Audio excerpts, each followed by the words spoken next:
Friends, just imagine ಮಾಡ್ಕೊಳ್ಳಿ, ರಾತ್ರಿ ಸುಮಾರು 2 ಗಂಟೆ ಆಗಿರುತ್ತೆ.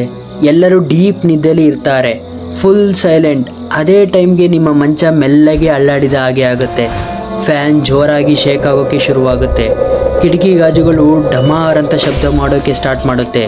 ನೀವು ಗಾಬರಿಯಾಗಿ ಎದ್ದು ಲೈಟ್ ಹಾಕೋ ಅಷ್ಟಲ್ಲೇ ಕಾಲು ಕೆಳಗಿರೋ ಭೂಮಿನೇ ಜಾರಿದ ಹಾಗೆ ಆಗುತ್ತೆ.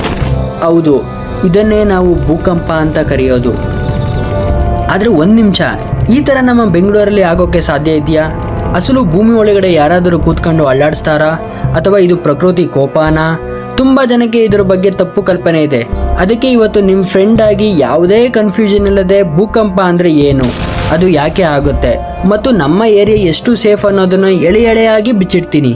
ಬನ್ನಿ ಶುರು ಮಾಡೋಣ. ಫ್ರೆಂಡ್ಸ್, ನಾವೆಲ್ಲ ಚಿಕ್ಕವರಿದ್ದಾಗ ಅಂದ್ಕೊಂಡಿದ್ವಿ ಭೂಮಿ ಅಂದರೆ ಒಂದು ದಪ್ಪ ಕಲ್ಲಿನ ಚೆಂಡು ಅಂತ. ಆದರೆ ನಿಜ ಏನಪ್ಪ ಅಂದರೆ ನಮ್ಮ ಭೂಮಿ ಆ ಥರ ಒಂದು ಪೀಸ್ ಅಲ್ಲ. ಒಂದು ಮೊಟ್ಟೆ ಬೇಯಿಸಿ ಅದರ ಸಿಪ್ಪೆನ ಕ್ರ್ಯಾಕ್ ಮಾಡಿದ್ರೆ ಹೇಗಿರುತ್ತೆ, ಅಥವಾ ಒಂದು ದೊಡ್ಡ ಜಿಗ್ಸಾ ಪಜಲ್ ಜೋಡಿಸಿದರೆ ಹೇಗಿರುತ್ತೆ, ನಮ್ಮ ಭೂಮಿ ಕೂಡ ಸೇಮ್ ಟು ಸೇಮ್ ಹಾಗೇನೆ. ಭೂಮಿಯ ಮೇಲ್ಪದರ ಒಂದೇ ಆಗಿರಲ್ಲ, ಅದು ಬೇರೆ ಬೇರೆ ತುಂಡುಗಳಾಗಿವೆ. ಇದನ್ನೇ ವಿಜ್ಞಾನಿಗಳು ಟೆಕ್ಟೋನಿಕ್ ಪ್ಲೇಟ್ಸ್ ಅಂತ ಕರೀತಾರೆ. ಇಡೀ ಪ್ರಪಂಚ ಈ ಪ್ಲೇಟ್ಗಳ ಮೇಲೆ ನಿಂತಿದೆ. ಮಜಾ ಏನಂದರೆ ಈ ಪ್ಲೇಟ್ಗಳು ಒಂದೇ ಕಡೆ ಸುಮ್ಮನೆ ನಿಂತಿಲ್ಲ. ಕೆಳಗಿರೋ ಲಾವಾ ಅಥವಾ ಶಾಖದಿಂದ ನಿಧಾನವಾಗಿ ತೇಲುತ್ತಾ ಮೂವ್ ಆಗ್ತಾನೇ ಇರುತ್ತೆ. ಈಗ ನೀವು ಕೇಳ್ಬೋದು, ಮೂವ್ ಆದರೆ ಆಗಲಿ ಬಿಡು ಗುರು, ನಮಗೇನು ಪ್ರಾಬ್ಲಮ್ ಅಂತ. ಪ್ರಾಬ್ಲಮ್ ಇದೆ ಬಾಸ್. 2 ದೊಡ್ಡ ಟ್ಯಾಕ್ಟಾನಿಕ್ ಪ್ಲೇಟ್ಗಳು ಅಕ್ಕಪಕ್ಕ ಮೂವ್ ಆಗುವಾಗ ಒಂದಕ್ಕೊಂದು ಟಚ್ ಆಗುತ್ತೆ, ಉಜ್ಜುತ್ತೆ ಅಥವಾ ಗುದ್ದುತ್ತೆ. ಒಂದು ರಬ್ಬರ್ ಬ್ಯಾಂಡ್ನ ಎಳೆತಾ ಹೋದರೆ ಏನಾಗುತ್ತೆ, ಒಂದು ಲಿಮಿಟ್ವರೆಗೂ ಇಗ್ಬಹುದು, ಆದರೆ ಆಮೇಲೆ ಪಟ್ ಅಂತ ಕಟ್ಟಾಗುತ್ತೆ ಅಲ್ವಾ? ಅದೇ ರೀತಿ ಭೂಮಿಯ ಒಳಗಡೆ ಬಂಡೆಗಳ ಮಧ್ಯೆ ಪ್ರೆಷರ್ ಜಾಸ್ತಿ ಆದಾಗ ತಟ್ಟಂತ ಆ ಬಂಡೆ ಜಾರುತ್ತೆ ಅಥವಾ ಮುರಿಯುತ್ತೆ. ಆವಾಗ ರಿಲೀಸ್ ಆಗೋ ಆ ಎನರ್ಜಿನೇ ನಮಗೆ ಮೇಲೆ ಭೂಕಂಪ ಆಗೋ ಫೀಲ್ ಆಗೋದು. ಇದು ಚಿಕ್ಕದಾಗಿದ್ದರೆ ಸುಮ್ಮನೆ ಗಡಗಡ ಅಂತ ವೈಬ್ರೇಟ್ ಆಗುತ್ತೆ, ಅದೇ ದೊಡ್ಡದಾಗಿದ್ದರೆ ಬಿಲ್ಡಿಂಗ್ಗಳೇ ಬಿದ್ದು ಹೋಗುತ್ತೆ. ಈಗ ಮೇನ್ ವಿಷಯಕ್ಕೆ ಬರೋಣ. ಜಪಾನಲ್ಲಿ ಅಥವಾ ನಮ್ಮ ಉತ್ತರ ಭಾರತದ ಕಡೆ ಯಾಕೆ ಪದೇ ಪದೇ ಭೂಕಂಪ ಆಗುತ್ತೆ? ನೋಡಿ, ನಮ್ಮ ಭಾರತ ದೇಶ ಇದೆಯಲ್ಲ, ಅದು ಒಂದು ಪ್ಲೇಟ್ ಅಂದರೆ ಇಂಡಿಯನ್ ಪ್ಲೇಟ್. ಅದು ಹೋಗಿ ನೇರವಾಗಿ ಏಷ್ಯಾ ಖಂಡದ ಪ್ಲೇಟ್ ಯುರೇಷಿಯನ್ ಪ್ಲೇಟ್ಗೆ ಗುದ್ದುತ್ತಾ ಇದೆ.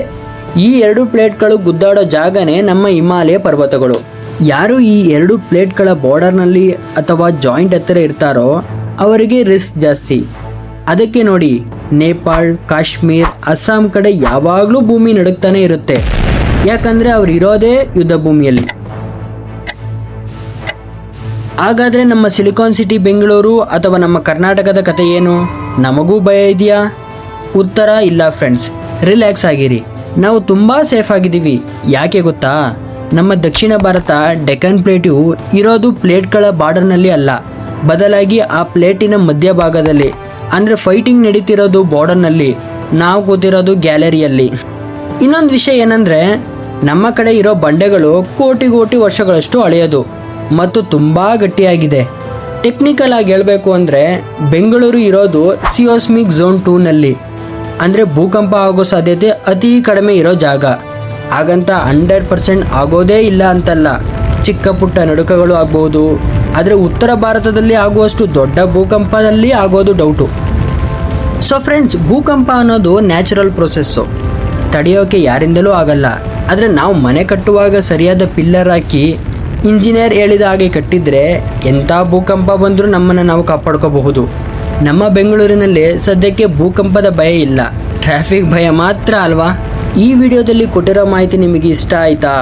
ಹೊಸದೇನಾದರೂ ಕಲಿತ್ರಾ?